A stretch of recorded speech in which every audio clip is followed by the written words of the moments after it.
حضرت عمر سے روایت ہے کہ میں اور میرا ایک انصاری پڑوسی دونوں اطراف مدینہ کے ایک گاؤں بنی امیہ بن زید میں رہتے تھے، جو مدینے کے پورب کی طرف بلند گاؤں میں سے ہے۔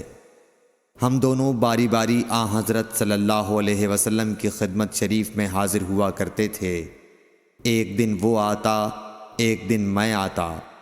جس دن میں آتا اس دن کی وحی کی اور رسول اللہ صلی اللہ علیہ وسلم کی فرمودہ دیگر باتوں کی اس کو خبر دے دیتا تھا، اور جب وہ آتا تو وہ بھی اسی طرح کرتا۔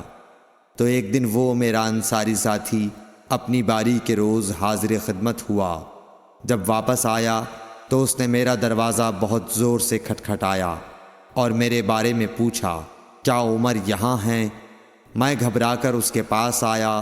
وہ کہنے لگا کہ ایک بڑا معاملہ پیش آ گیا ہے، یعنی رسول اللہ صلی اللہ علیہ وسلم نے اپنی بیویوں کو طلاق دے دی ہے۔